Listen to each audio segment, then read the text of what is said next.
locked, and Ben couldn't force it open with his bare hands. As he looked around for a rock to break it open, his pleasure at finding the box began to fade. He had searched that old man looking for some identification. He must have found the key to this box in the old man's pocket or on a string around his neck. Wherever he had it, Maddox had found it. Ben set the box on the edge and began hammering it with a rock. There's going to be nothing inside this box. There's no use going to all the effort to break it. Or perhaps Maddox had left him a little token inside, something to let Ben know that he had been outwitted again. The lock at last broke open, and he pried the bent lid open.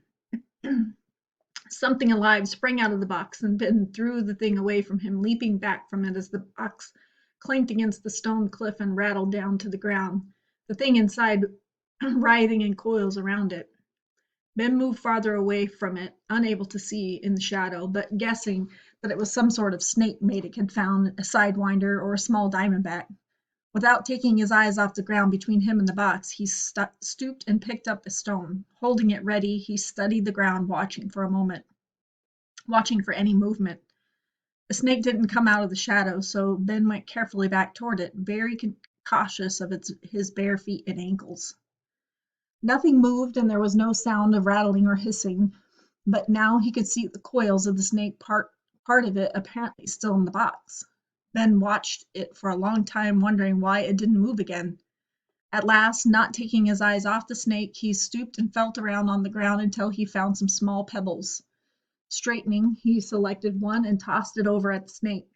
It struck the box with a little tinkling sound. The snake did not move. Ben threw the handful of pebbles at it. Nothing moved. Getting back to where the old man's campfire had been, he found a charred piece of mesquite about 2 feet long. Using that as sort of a rake, he drew the box out of the shadow into the full moonlight. The snake was rubber tubing. Ben found when he picked it up. It was attached to a metal framework of some sort, which, until he held it up in the moonlight, couldn't identify. The thing was a slingshot, but like none he had ever seen before. This one not only had the grip you held in your hand, but also a metal extension with a curved flat piece of aluminum on the end. When he finally figured it out, he found that the extension formed an arm brace.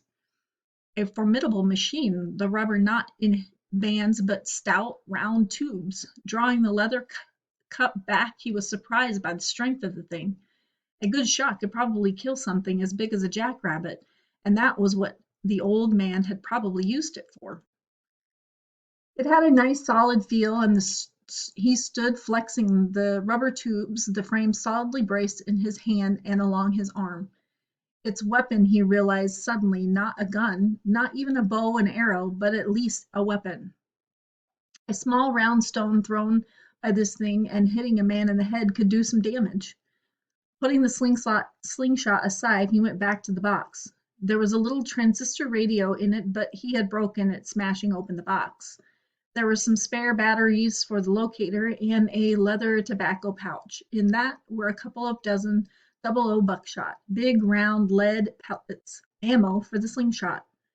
In the bottom of the box was a plastic billfold. Ben took it out and went through it. In a pocket with a snap on it, 85 cents in coins. In the money slot there were 2 $1 bills and 1 $20 bill, very limp and old. In another compartment there was a snapshot of a young man and a woman sitting on the steps of a porch. The man was wearing a suit and tie. Lower on the steps were 2 little children, a boy and a girl. There was nothing written on the picture. There was nothing else in the box.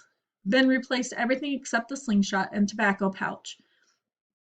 Put the box inside the water can where it would be found if anyone ever came here again. Picking up the slingshot, he fitted it back into his hand and along his arm and tested its power again. I'll have to practice, he decided. When I get time, I'll have to learn to use this thing. But first, I'll have to find water. If I don't do that soon, I won't need to practice shooting a slingshot. I won't have enough time.